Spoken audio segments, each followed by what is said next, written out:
Hi, this is Junk Shop Dog, and this is my Japanese wrestling travel experience. Let's be clear, I can't recall every date, match and title change that ever occurred in Japan.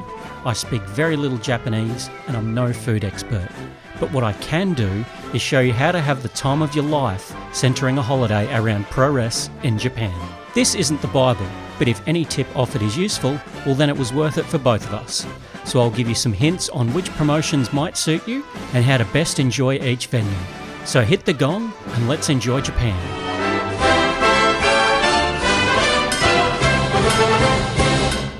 I thought to keep things interesting and to get me out of bed every day, not that that turned out to be an issue, I made a checklist of things to do during my time in Japan. I worked out 10 things to achieve. 1. Meet a pro wrestler. 2. Get an autograph from a pro wrestler. 3. Interview a wrestler. 4. Sign a new JSD talent. 5. See 10 different wrestling promotions. 6. Buy one wrestling sofubi. 7. Buy one non-wrestling sofubi. 8. Buy one wrestling t-shirt. 9. Buy a pack of baseball cards. Shout out to the Dumb Aussie's Guide to Baseball on YouTube. 10. Buy a gift for my son and my wife.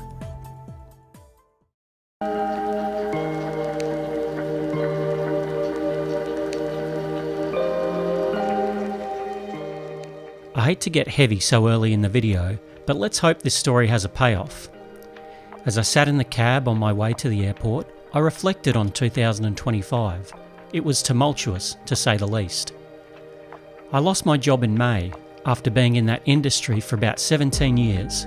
It left financial uncertainty and a significant loss of identity. Don't get me wrong, 2025 was still a year with a lot of great times, but also a lot of bumps along the way. I actually wondered whether this was a good time to travel, but a supportive family implored me to go. Much of the planning was done before any difficulties in life, and besides, I had a documentary to make. I love airports. They're full of promise and excitement, so it was time to shed the negatives of the year and leave them in Sydney. So Japan welcomed me with some familiar faces. Cheap plug for some other content work that brightened the end of my 2025.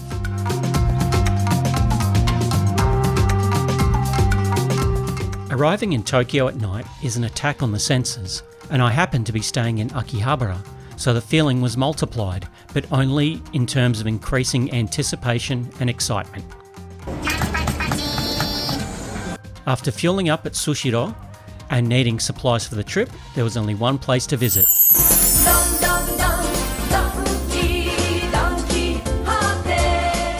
So there's my first tip. Don Quixote is somewhere to get some cheap supplies, knock over some souvenir shopping, and grab anything you forgot to bring. And seeing Tanahashi there suggested next week's Dome show had significantly more mainstream cut-through than I had anticipated.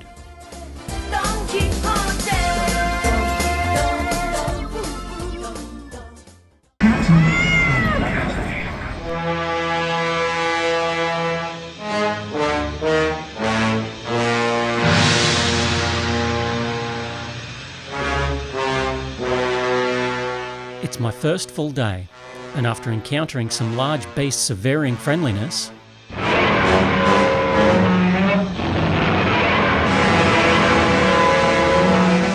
it's time to rip into some wrestling. Firstly, I went to Shinjuku Face under the Eye of Godzilla to find the U retirement show had been sold out for months.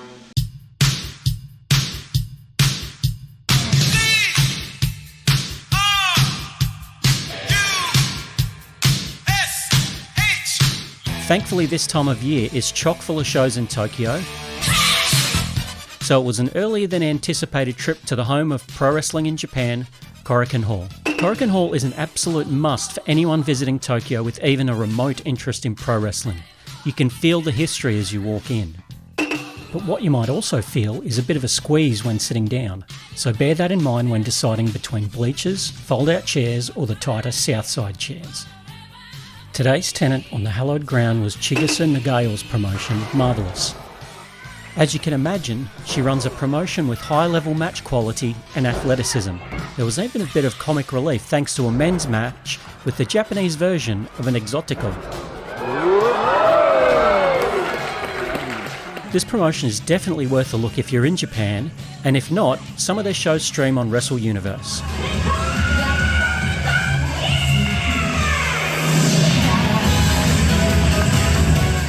MVP of the show for mine was Senka Akatsuki, who displayed toughness and fire, and only later did I discover she was only a year into her career and is only 19.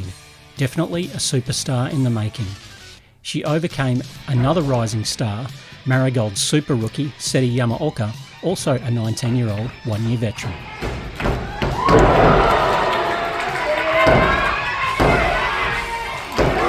I'm tipping with the Crash Gals throwback gear, the boss of the company holds Akatsuki in high regard also.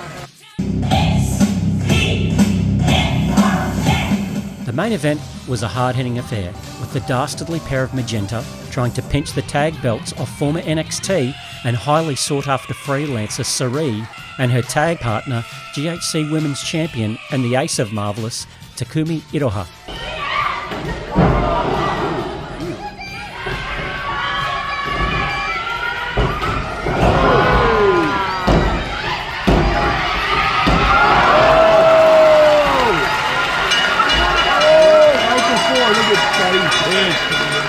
Overall, if you're visiting Japan for pro wrestling, Marvelous is likely to provide a very entertaining card with one of the greatest to ever do it mentoring the young talent.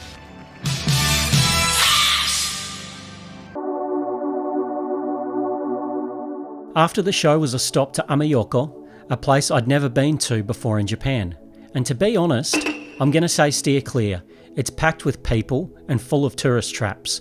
Time in Japan is precious. Don't waste it.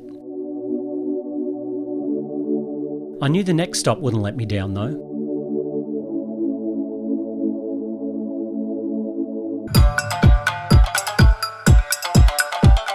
For those who have never been, navigating Nakano Broadway is a bit like Tokyo in general, a complete maze. And like Tokyo, it's easy for you and your money to get lost. 4 floors of toys, games, comics, anything a nerd could want. Of course I made a beeline for the Mandarake wrestling shop, on level 2 if you ever visit, but discovered, while it looked impressive, it had been ravaged by these roosters and my travelling buddies. On my right is Bill McKenna, toy celebrity, to my left Mikey J, wrestling promoter, and next to him is Haru Igawa, a graphic designer legendary in the wrestling game. Chances are, if you like wrestling, you've worn one of his designs. On the 4 levels, we were never far away from wrestling. Even a visit to Hakuba Gallery, an excellent place for independent and throwback soft vinyl, presented an opportunity for a Jushin Liger badge gacha machine.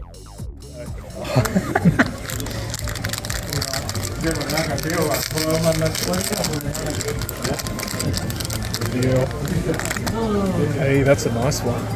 In fact, I reckon you got one of the top secret ones. Oh yes! You got one of the secret ones. What's great about this place is that each stall offers something different, including toys you'd be familiar with, new, vintage, from far and wide.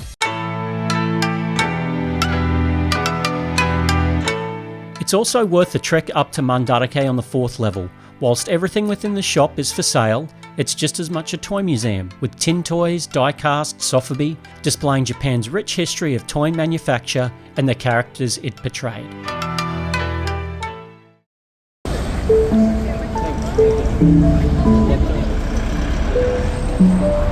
I again greeted the Shinjuku cat on the morning of day 2, which meant we were off to Shinjuku Face, this time into the venue. Super Pro Wrestling, which was an offshoot of DDT, was very much representative of its parent company. Some good wrestling with a lot of silliness.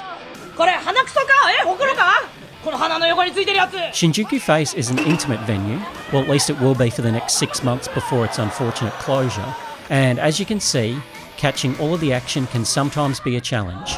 Tip for this venue, avoid rows directly behind the bench seats. Note there's some jokes hard to understand without a strong command of the Japanese language, but when you get to the antics of the Brahmin brothers, they're pretty easy to follow.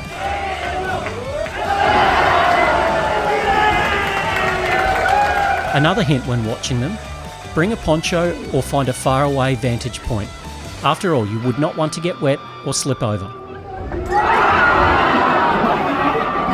Super Pro Wrestling was an all-star event with Taiji Ishimori from New Japan Pro Wrestling in the semi-main, who took part in the weirdness, as well as Shuji Kondo.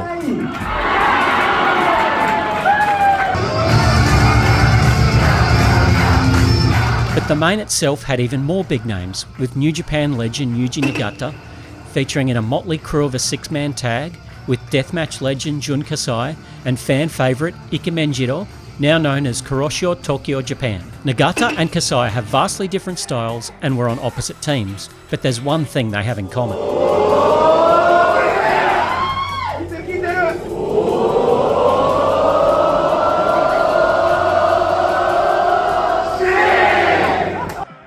And with DDT founder Sanshiro Takagi in the match, there were sure to be some less than serious spots.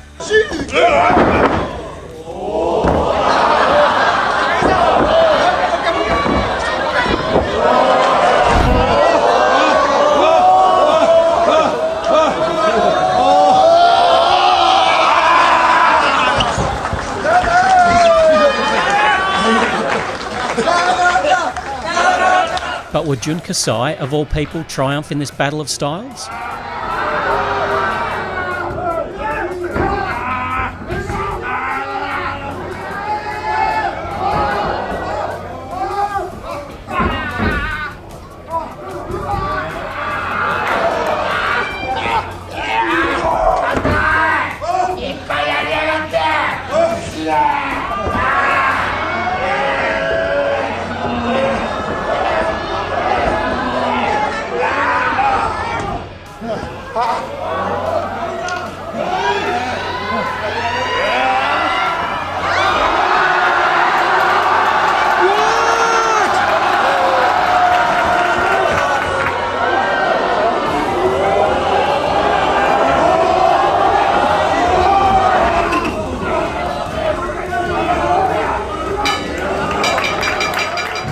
Despite the bloodshed, not only would Nagata get the W, comedy would triumph at the end of the day.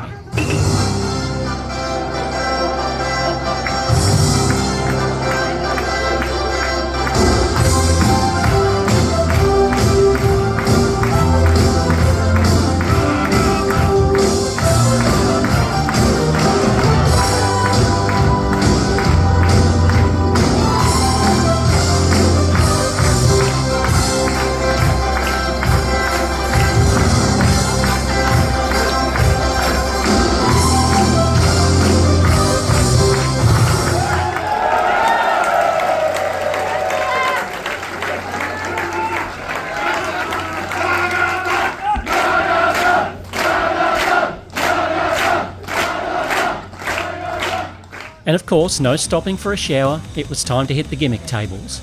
We couldn't say no to a photo opportunity with Nagata that may never happen again.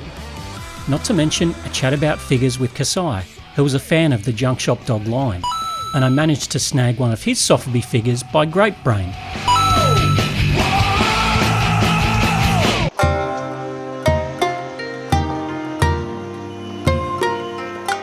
It wasn't just Nagata that didn't have much time. I had to get to Ryogoku, site of the famous Koguki-kan or Sumo Palace for Stardom's dream queendom.